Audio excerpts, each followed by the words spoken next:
A lot of people feel like remote work is going away. So I coach a lot of people on a day-to-day basis and talk to people about getting remote jobs. And what I hear often is, "Oh my God, Libryia, remote jobs are going away, remote work is going away. It's not happening." And I know it's a tough thing to admit in this room, right? It's like admitting that you eat candy corn, like people are gonna think you're a psycho. But I would love to know how many of you do feel a bit fearful or feel a little bit like remote work is going away? Raise your hands. Okay, we got a room full of believers. That's wonderful. Because a lot of us have been doing this for a very, very long time. And I remember back in 2015, I hosted a remote work workshop where it was like, I'm gonna teach you how to work remotely so you can travel more. And this was at a travel conference. Y'all, there were 4 people in there. 4, because people are like, "Girl, what is she talking about? I'm not a developer." So, but now you see so many more people showing up to have these conversations. And I think the reason the maybe 3 or 4 people that raised their hand and admitted that they like candy corn, or that they believe that remote work is going away, I believe that the reason that we're seeing that is similar to what someone mentioned earlier. Like, we see all the stories about the Amazons of the world, the Dells of the world. Every time you log into LinkedIn, it's like somebody else is going back to the office. And I think the challenge for the category of remote work is that we have terrible PR. The PR is not hitting. You don't see the stories about Spotify, right? Did you guys see the story about Spotify the other day? They were like, "We are not in the babysitters club," right? Our employees are not children. We trust them, and we trust them to do their jobs and do their jobs well. But a lot of people are believing the hype. And I think that if you started working remotely in the last 4 or 5 years, it makes sense to me that you would think remote work is going away, right? Because before 2020, remote work was growing about 4 to 6%, 4% a year, which is a steady growth rate, right? It makes sense. And then we got into the pandemic and it was like 300%. All of those companies weren't remote companies. They were included in that number of remote jobs and remote companies, but they were cosplaying as remote companies, right? They were kind of like, you know how you go to the gym in January and then you got the New Year's resolution gym people? That's kind of what this was, right? And then at some point, starting in February, March, they start falling off. You go to the gym and you got, where normally it's 10 people, it's like 50 people. They're all using the machines wrong. You're like, "Baby, that's not how that works." But I'm glad you're here and trying, right? So that's what a lot of that 300% growth was. That was companies that, like, this is not their DNA, this is not who they are. For those of you who started this in the last 4 years, you see that big drop off and you're like, "Dang, this is really going away." And that's not the case. These companies are going back to who they were and who they've always been. Amazon was not a remote company. It just wasn't, right? And it started being. But I think the other thing that people miss when they're looking at that outlier correcting itself, basically, is that there are still more remote jobs than there were before the pandemic. So if we remove that outlier, we're still growing, right? There are still more remote jobs than there ever were. But with the RTO and with the return to office, I'm sure that a lot of us who work remotely now are a little bit afraid, right? That the remote return to office Grim Reaper is coming for you, especially if you move to Tulsa with your remote job. I've heard a couple of stories where people have been asked to come back to the office or gotten laid off while they were here in Tulsa, that's terrifying. That's pretty scary, right? Are any of you concerned about that? Or do all of you feel confident that are working remotely right now that your company is going to remain remote? Yes? That's excellent. That's wonderful. It's wonderful to hear. I'm going to give you a couple of things to look out for, just in case, right? So I've seen a few return to office patterns. So one of those patterns is when companies start doing those surveys, those culture surveys, right? And there are a few people in this audience who helping build remote work culture is what they do. And they do these surveys, with very good intentions because they want to help your company support you and create connection in the best way possible. What they don't have control over is leadership utilizing that information to support something that they've already decided, right? So that's one of the kind of telltale signs when you start to see that. Another telltale sign is when they start making changes to their hybrid model, right? I see some nods. Y'all know what I'm talking about. So sometimes you'll see, oh, we're going to start coming into the office 1 day a week. And then that goes from 1 day to 3 days, right? So you start to see those shifts. The third telltale sign pattern, and I'm not saying this is, foolproof every single time, like it's time to go, let me pack my bags. The third pattern that I typically see is a reduction in revenue, companies' poor performance.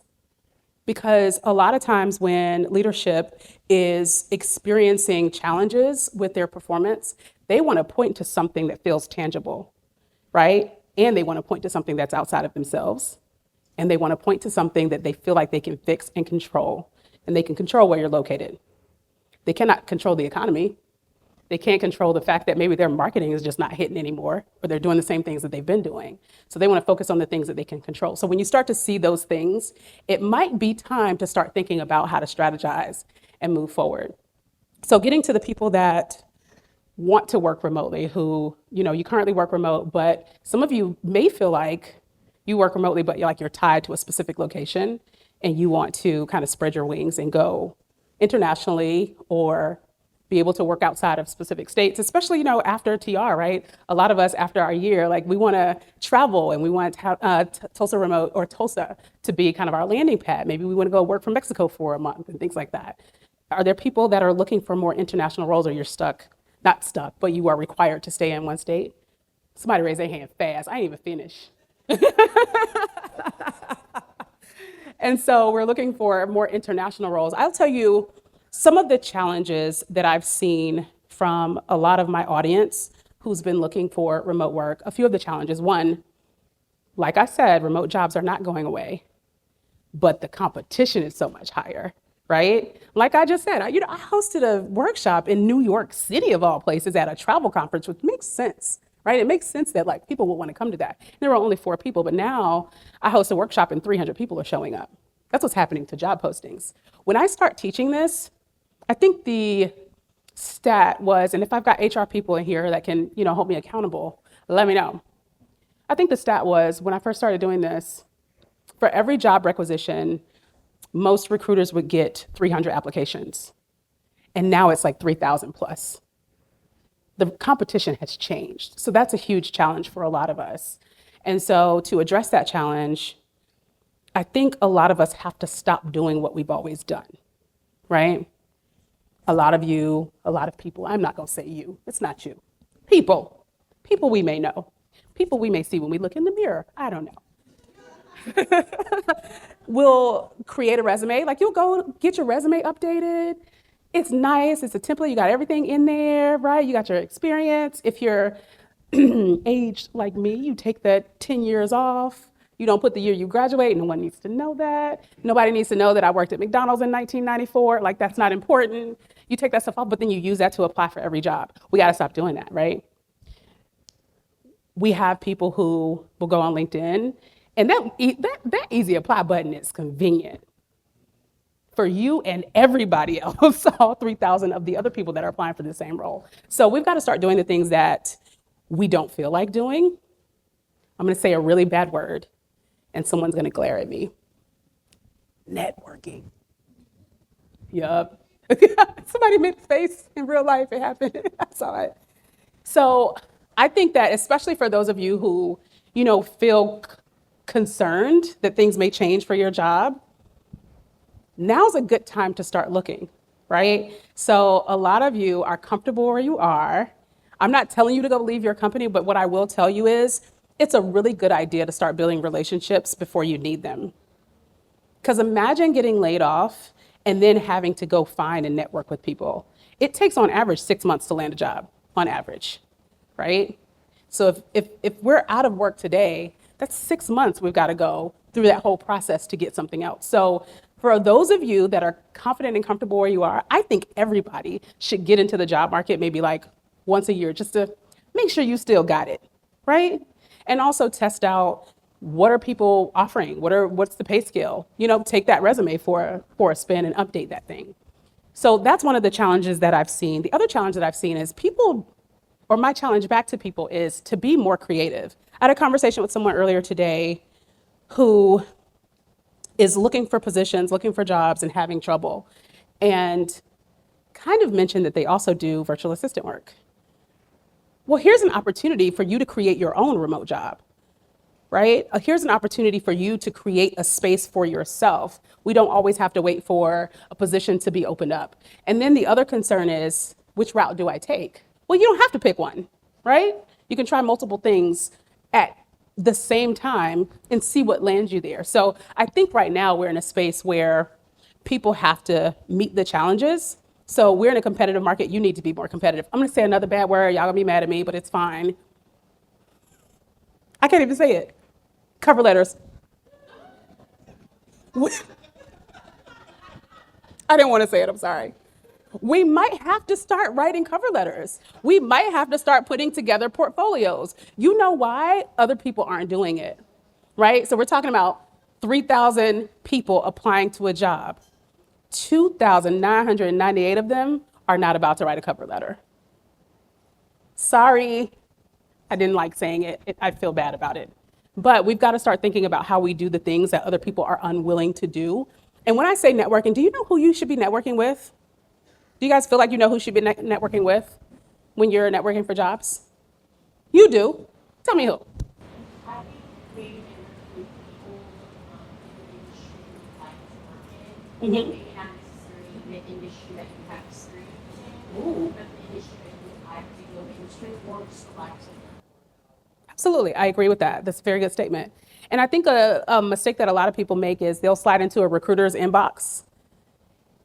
Two mistakes. First was sliding in the recruiter's inbox. That was the first mistake. I mean, they're the IG models of LinkedIn. Am I right? Everybody's in those DMs. Hey, girl. Everybody's in those DMs. Not saying you should never reach out to recruiters. Definitely do that. But I think the second mistake that people make when they're sliding into recruiters' DMs is they are coming in with a request. Hey, could you look at my resume? I see that you have a position. Could you look at my resume? And so I think I would like to challenge us all to be more creative when we're reaching out to people. Don't come with a request, come with an answer to their problem. What is a recruiter's problem? They need to fill a position.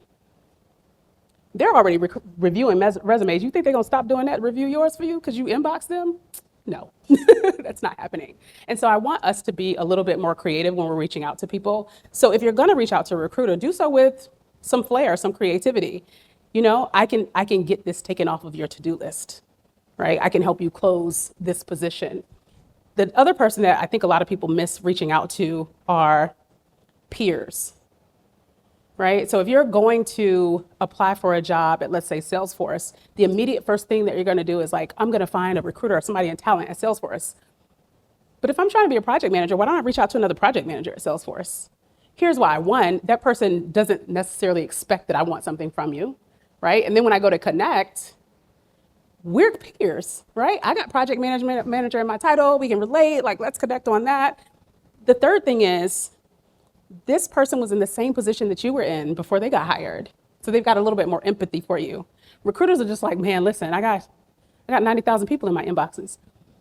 The fourth thing is there's probably a win-win in it for you and that person because a lot of companies have referral bonuses. So if you get hired, they get paid. Like, let's do this, right? So I want people to be a little bit more creative about how they're reaching out to people, how they're applying to jobs, where they're looking, and don't be afraid to create your own remote job as well. So I actually, like I said, I want to be as helpful as possible.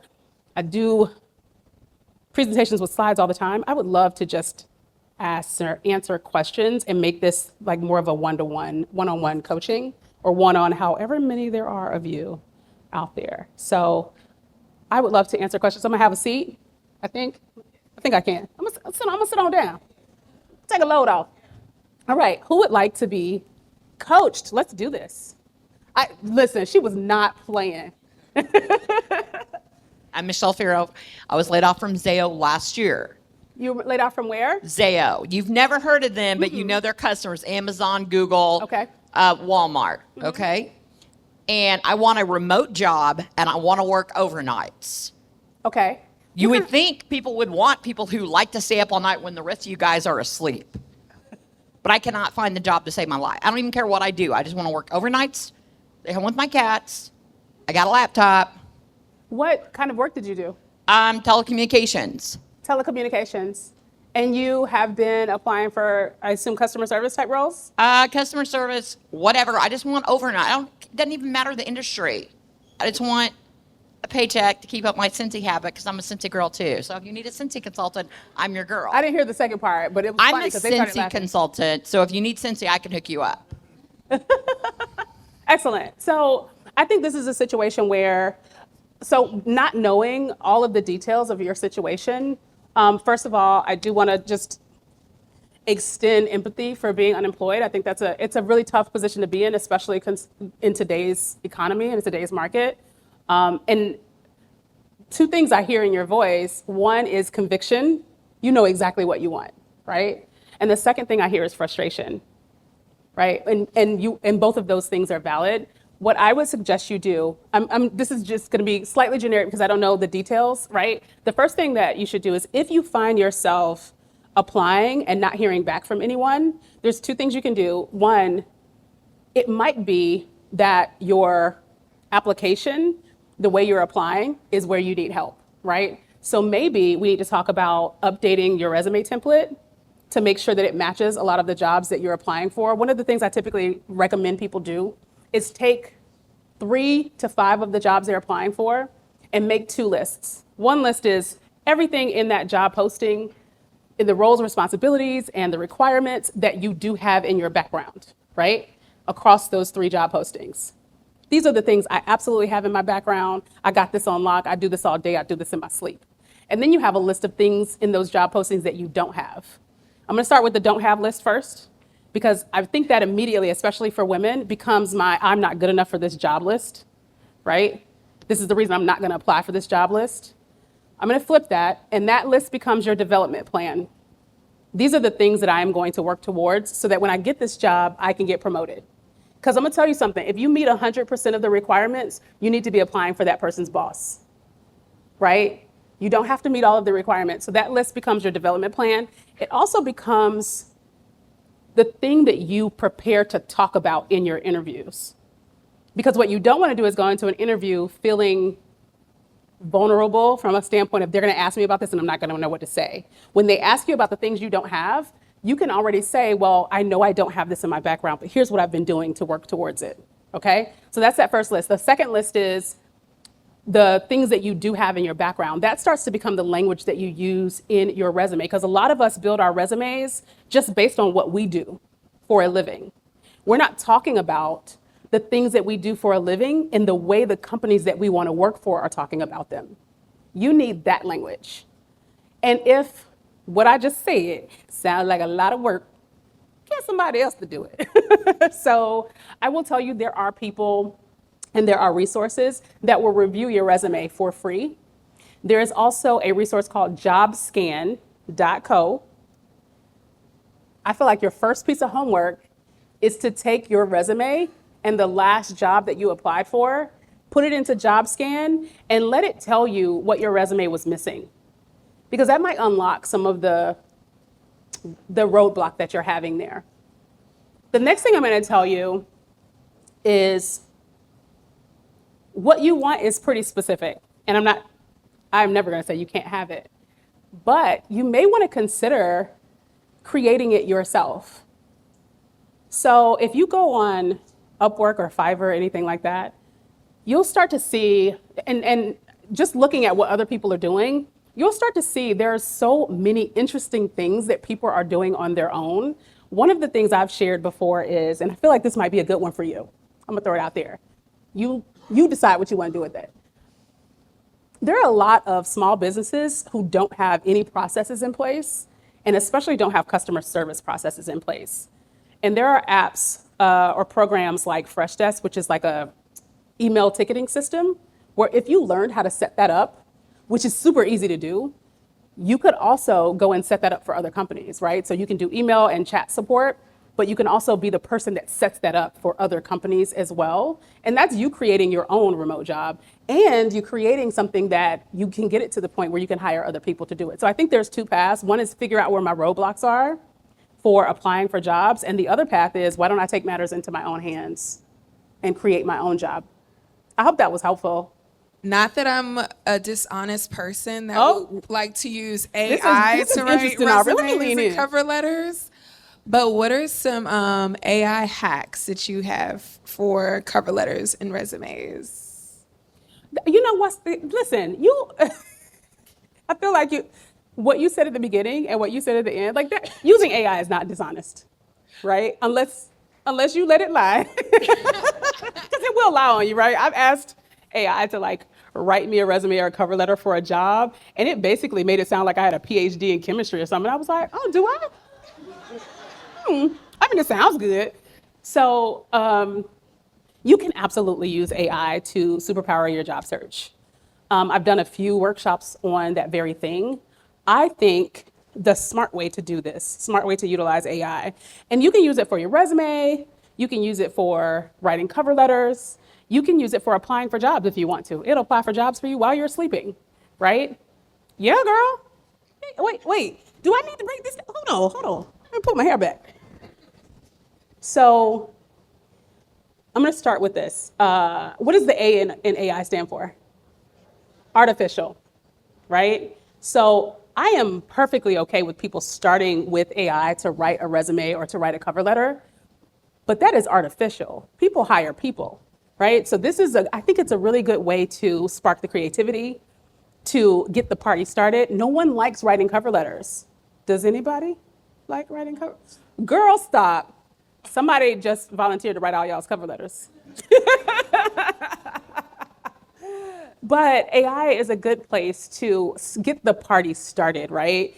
Especially since searching for jobs is so not fun. It's an unenjoyable experience, right? You do it in isolation. A lot of times you do it when you're angry at the job that you have now. You do it when you're tired, you do it when you're frustrated, or you do it when you're in a situation where you don't have a choice, you have to. And so it's just not an enjoyable experience. So using a tool like AI to me feels like giving yourself a bit of a boost. So I have no problems with you starting that. All I'm going to say is let it be the first draft, right? Go through that and take it and expand on it. So I don't think that's being dishonest at all. I think that is actually using AI for what it was designed for, which is to make work easier. So I'm going to tell you a little bit about a couple of programs. I'm going to try to remember them that can apply for jobs for you. There is one called Octo Apply. There is one called Lazy Apply. I think there's another one called Loop CV as well. So those will, now,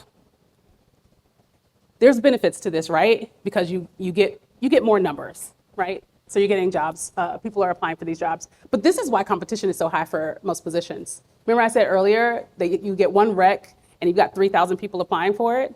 Part of it is because people are using tools like Octo Apply to do that. So I'm gonna say this. I think that it's okay to try to use a tool like this to help accelerate your ability to apply for jobs. The downside of it is slinging stale resumes on your behalf. This resume that you use to apply for 25 jobs a minute is the same resume over and over again. So it's not speaking to those positions. And my feeling has always been, if you use the same resume to apply to every position, you may as well like taking it to their office and put it in their trash. Like they're never gonna see it if it does not match. If you've got a good template, you should be good. So just take that with a grain of salt. And what I'd say is, I'm a fan of options. Or maybe I'm just indecisive. I don't know, I am a Libra. So I think a good strategy would be to have this working for you in the background, but having a list of maybe 5 or 10 companies that you really do want to work for. And when you find those positions at those companies or companies that job postings that you really like, take the time to actually apply for those, right? Put in the effort. There's nothing wrong with having this working in the background on the side though, right? I will say I've seen mixed success. I have seen the AI versions of application processes work for somebody. I hate to give this example. It's a really good example, but I don't want to also set up this false sense of success. But there was this one woman who I hosted a session on AI in job search, and within 30 days, she had landed a 6-month contract. She used those tools, and within 30 days had landed a 6-month contract that paid her for the whole year. She lives in Mexico. So it works, but also, it's not something that you can just set, forget, and not do anything. You've still got to do some work. The A in AI stands for artificial. Hi. One quick question and then a little bit more deeper question. One, at what point do I dip into my 401k to pay for a career coach? And two, I don't know what I'm doing wrong. I've been unemployed for almost a year and I curate my resume, I write cover letters, I aim my resume at something I'm passionate about. It takes me like 8 hours to fill out an application because I really go into research trying to solve their problem for them. And I've got maybe like 2 interviews. Wow. What do you do?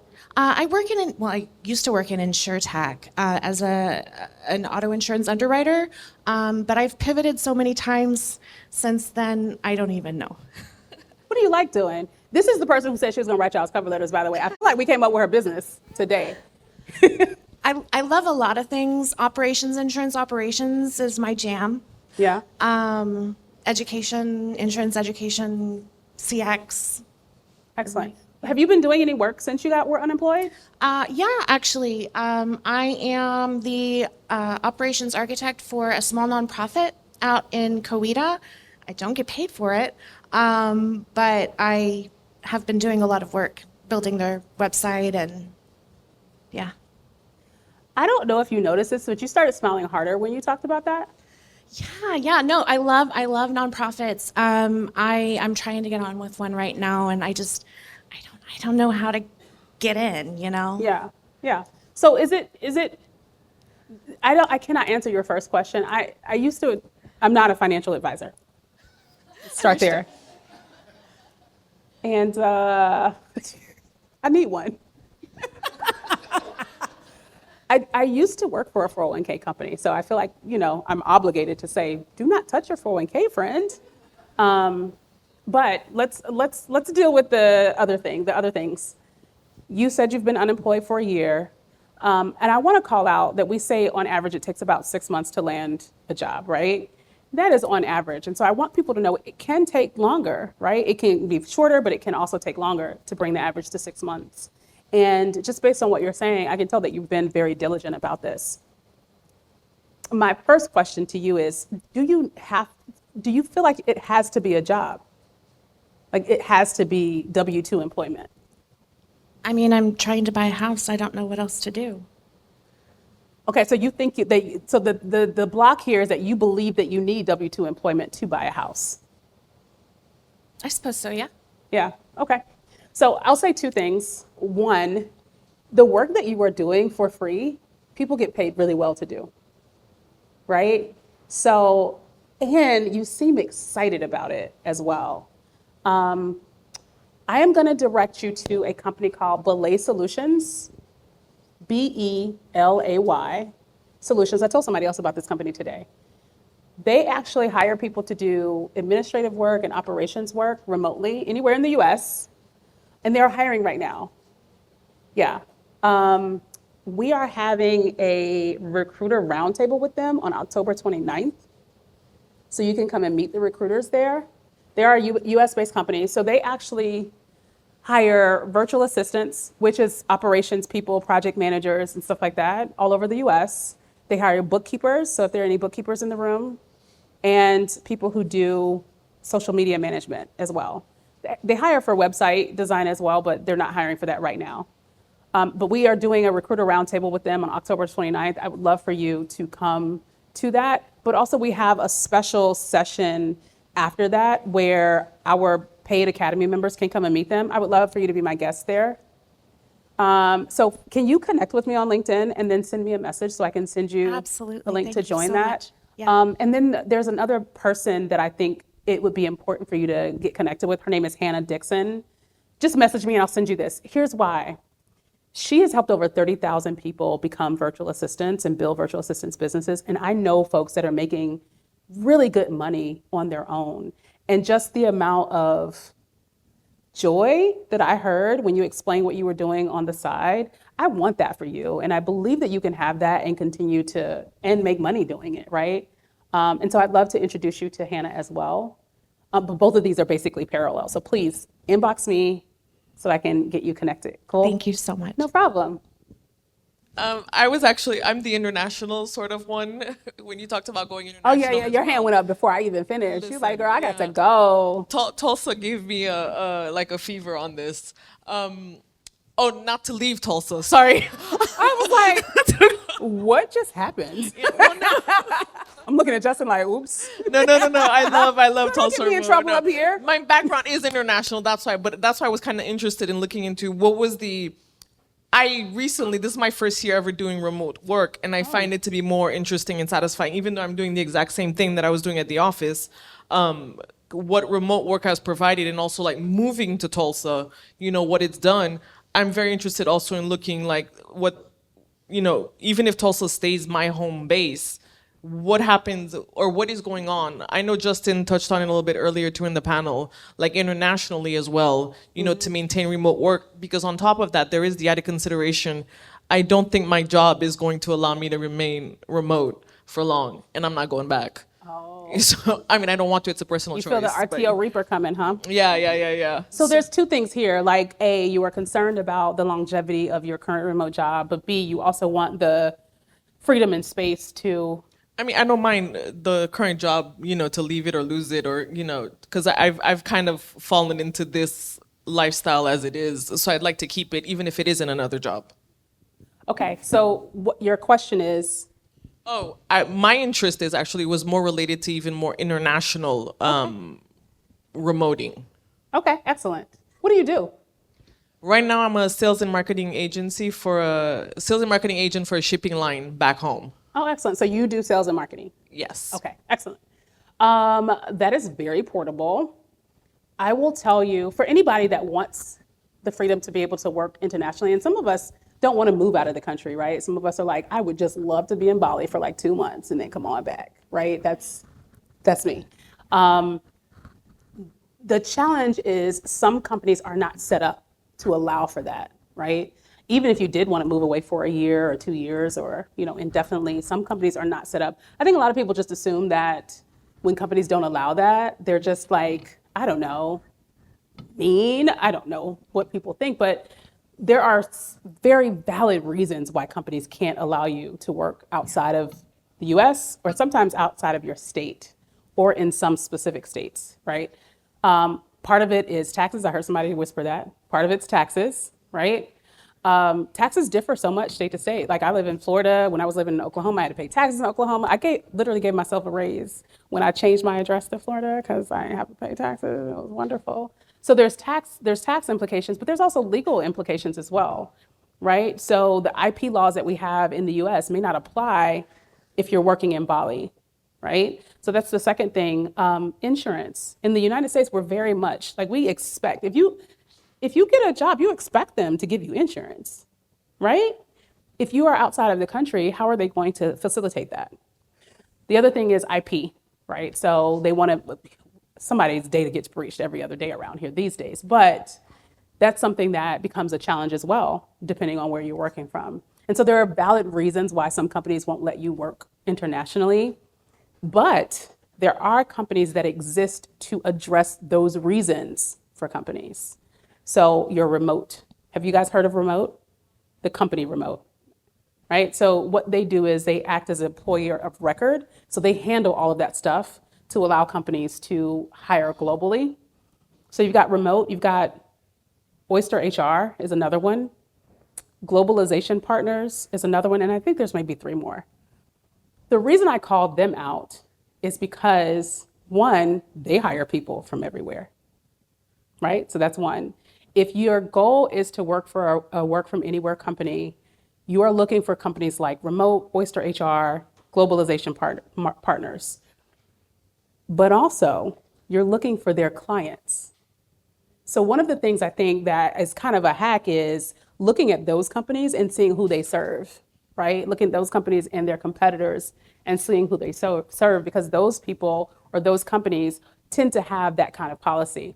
The other thing I want to say is when you see companies that are like, you can be remote, but from the US, I think we miss having the conversation of, but what does it look like if I reside in the US, but I travel for a month?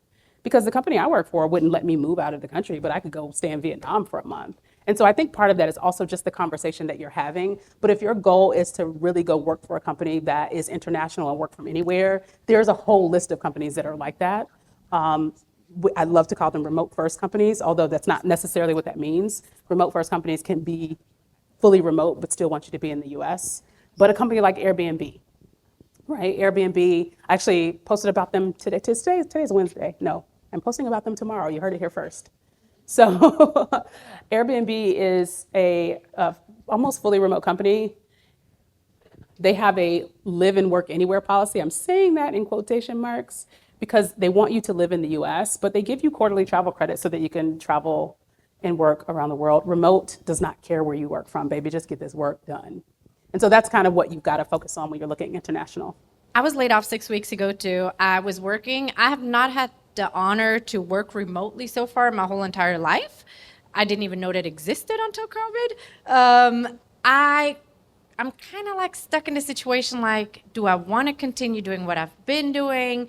I've kind of was looking for remote jobs in Tulsa, which wasn't possible for me because I've been here 21 years.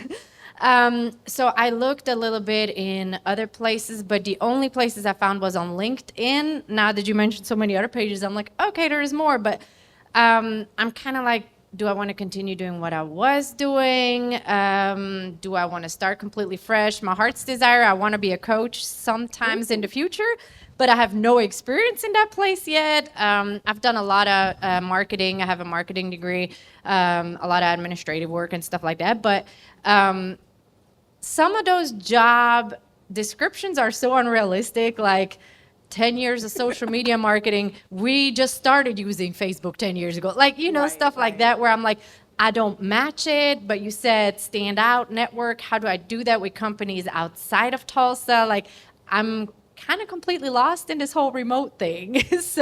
And again, I don't even know if I want to continue doing the marketing or sales or anything like that. So I'm kind of like stuck in this, what am I supposed to do? So. Got it. Okay. I have an adverse reaction to the word stuck always, because we're just never stuck, but I get it. You're saying that you're in a space where you are choosing between a few decisions, right? Which, like I said, I get, I'm a Libra, I'm very indecisive, so I understand. Let's talk transitions first, right? So if your desire is to transition into a new role, I think we live in a time now where it's so much more, we're just more open to being able to do that. You know why? I think years ago, maybe 10, 15 years ago, if you wanted to transition to a new career or a new industry, you were gonna have to go back to school, right? You're gonna have to go get a whole different degree. But now we live in a time where you could learn how to be a digital marketer on YouTube for free and start making money in 3 weeks, right? And so between all of the options that we have to re-educate ourselves and to upskill that are very affordable and accessible, and the opportunities that we have to do things like freelancing and contracting so that we can start to build that experience as we learn, I think it's just, we just have so much more opportunity to try and transition careers. So I think that if you are considering transitioning careers, I think build those kind of things into your plan, right? So how do I upskill and re-educate? If we're talking about looking and applying for jobs where we see a difference between what they're asking for and what we have, my encouragement to you is don't let the years of experience be the thing that deters you, right? Now, if it's 10 years, what are y'all talking about? Why, right? I think that a lot of times we negate that we do have experience because we don't have experience with this specific title or this specific job, right? So expand what you have experience. You have transferable skills no matter what you did. I literally, when I interviewed at Deloitte, I talked about my experience at McDonald's because there were transferable skills from McDonald's to Deloitte. There were definitely transferable skills. And so don't negate that you have experience, Oh, there's one more thing I wanted to tell you. Oh, LinkedIn is cool. I'm not going to hate on LinkedIn, but there have been remote job boards around for decades that were dedicated specifically to remote jobs. So I would suggest that you start to look at some of those. I'm going to throw some of those out. It's time. Real quick, weworkremotely.com, remote.co. For international remote jobs, Pangian.com. P as in Paul, A-N as in Nancy, G-I-A-N. That's just 3. I've got plenty more. All right. If anybody else did not get to ask a question but wants to ask a question, please connect with me on LinkedIn, but you can also go to quitcommuting.com and find all of the resources that we have. And I do weekly coaching, just like what we just did, every Saturday if you join the Academy. Thank you guys for being a friendly audience. Good to see you guys.